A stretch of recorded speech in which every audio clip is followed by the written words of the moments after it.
سلامات دك عدي دك زوم جاگانو لومين الزراربو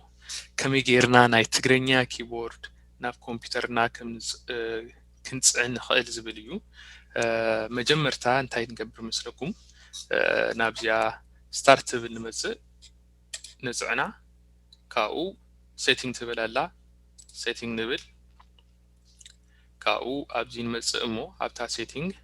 ابزيا تايم اند لانجويج زبلالو time and language press نقبر كاو نورد ابزيا اب صقام زلا language تبلالا ابزا language press نقبر كاو ابزيا كلته language باكات አለውኒ ማለትዩ ናይ ስፓኒሽን ናይ እንግሊሽን ማለትዩ ሕጂ ናይ ትግረኛ ኢና ለደልይ ነህና ናይ ትግረኛ ኢንስታል ለምግባር ደሞ ናይ language pack add a language ንብል ማለትዩ አብዚያ ነብላ አደ language ካው አብዚያ አማራጭ ገለልና አረቢክ አሎ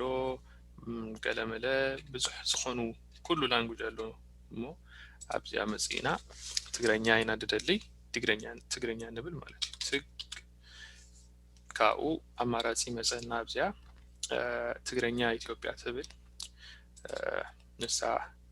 ሰሌክት ንገብራ ካው ኔክስት ንብል አብዚውን ኢንስታል ንብል ማለት እዩ ሕጂ ቀስ እንዳበለ ኢንስታል ከገብር እዩ ማለት እዩ ንእሽተይ ሓደ ደቂቃ ገለ ዝኸውን ክወስድ እዩ ግን ኢንስታል ከገብር እዩ ብዙሕ ዝወስድ እውን አይኾነን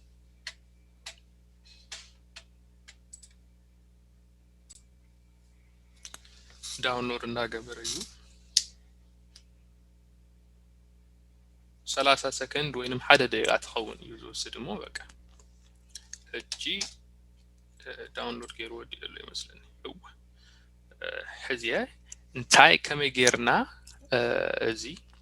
ንጥቃሞ ላይክ ትግረኛስ ላንጉጅ ፓክ አለው ግን ከመይ ጌርና ንጽሕፍ ንኽእል ዝብል አብዚያ ዲስከስ ንገብር ማለት እዩ አብዚያ አብ የማን በኩል ዘላ አብዚያ ዝኾነት እንትን ክትፍጠር እያ ማለት እዩ ነዚ ምስከበርኩምስ አብዚያ ክትመጽእ እያ ዩዥሊ እንግሊዝያ ትብል ስፓኒሽ እውን ሓደ ግዜ ይጥቀማየ ሞሶ ዳስ ዋይ ከሙ ዝኾነት ሕጂ ትግረኛ ክንብሊና ትግረኛ ኢና እንደሊ ሰለስተ language pack አለና ትግረኛ ኢና እንደሊ ሕጂ ትግረኛ ንብል ማለት እዩ አብዚያ ትግረኛ ጻውዕና ለና መጽሐፍ ንኽእሊና ማለት እዩ ኤግዛምፕል ዝኸውን ምሳሌ ዝኸውን አብዚያ እንትን ንበል ሶ ዝኾን ነገር ኢና ንጽሐፍ ሞ ዓውት ንሓፋሽ ንበል ወይንም ድማ ትግራይ ኢና ንጽሐፍ ሞ ንርአያ ማለት እዩ ትግራይ አብዚያ anything ክንጽሐፍ ንኽእል ካሊ ድማ መጽሐፍ ተደሊና አብዚያ ዓወትና ዓወት ንሓፋሽ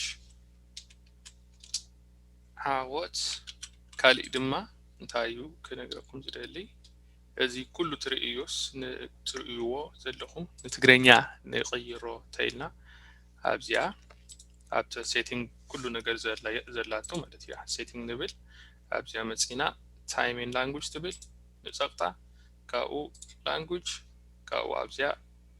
ዊንዶውስ ዲስፕሌይ ሴቲንግ ሚኒንግ ናይ ኩሉ ነገር ንርእዮ ኣብዚ ዘሎ ገለስ ናብ ትግረኛ ቀይር ተደሊናዮ ሙሉ ለሙሉ ዘይኸውን ክቀየር እዩ ሓደ እንትናት ገለ ቀየር እዮም ትግረኛ ንብላ ሳይን አውት ገለ ገብረካ ይብለሎ ሕጂ እንትና ይብልን ሶ ሞክርዎ ተደሊኹም ማለት እዩ የቀኒ የለይ ብጣዕሚ በቃ ናይ ሎሚ ዘለና አጀንዳ ወዲእላ ነላ ክሳብ ንራኸብ ሰላም ኹኑለይ